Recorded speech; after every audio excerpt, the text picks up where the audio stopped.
Night of the Twisters by Ivy Ruckman, Chapter 10, Part 2.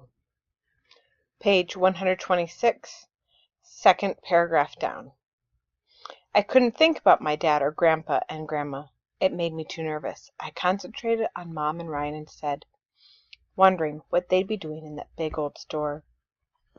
Maybe the Kmart people had opened the cafeteria and were making pizza for everyone. I had a really crazy thought next. What if the Kmart was doomed to be our summer home? That might not be too bad. I pictured the video games and the oversized toy department, the aisle of kitchen things Mom always had to look at. Kmart would be a lot more interesting a place to live than the Armory. Then I remembered the Armory had a basketball court, and I couldn't decide which would be better. I opened my eyes to check on Stacy. Why would she rather count on some strange baby's toes than finish drinking her 7-Up? Wasn't she ever coming back? I finally got up and went to the bathroom. I splashed my face and arms, took a big drink, then watched as the water pressure fell off right before my eyes. The stream reduced to a trickle, then stopped. I turned the faucet off, waited, tried it again, nothing but drips. The water's quit, I whispered to Stacy when I got back to the main room.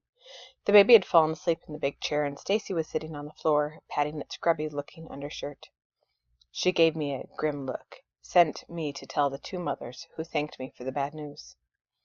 After that, Stacy and I went back to our cell, where she finished her drink. What does it mean when the pressure dies down like that? I asked. I don't know. I guess it means we're in trouble. I mean, even more trouble. There was plenty of water outside. It was raining again, mixed with hail. It tapped sharply against the window, pelted the roof over our heads. What was to keep those tornadoes from coming back and flattening the public safety center the way they'd flattened our houses and all those big buildings on South Locust? I'll never be able to sleep, I told Stacy. Me neither, she said, but we've got to try. We lay down across the cots, facing each other, in the half-dark, hardly a foot between us. Having her there made me feel much better, I have to admit. I figured I could spend a whole lifetime laying that way next to Stacy and not be unhappy about it. My face is really a mess, huh? She whispered. I shook my head against the plastic. Even black and blue, she looked terrific to me. We closed our eyes. When I opened mine again, Stacy was looking at me. Don't be worried, Danny. I can't help it. You know something? Mama quotes scripture when she gets upset. Says it's like taking a tranquilizer. Wish I knew some scripture, I said, which was only half true. You know the Lord is my shepherd, don't you? Everybody knows that. Okay, so here, Dan, we have to hold hands. Anyway, this is how we do it at home. I felt kind of funny about Stacy holding my hand, which was all sweaty and hot, but then it didn't matter after all because so was hers. Now, like Mama says, you have to make a picture in your mind to go with every line we say, or it won't work. Want to try it? I nodded. The Lord is my shepherd. She stopped there. Are you getting a picture? Yeah, I was. I was seeing a shepherd, plain as anything. So what's he wearing? Sandals and a long robe. Does he have a cloth thing on his head? He does now. I described it for her. It was wheat-colored with a red border design. Something like a sweatband held it in place. Hey, great, Danny.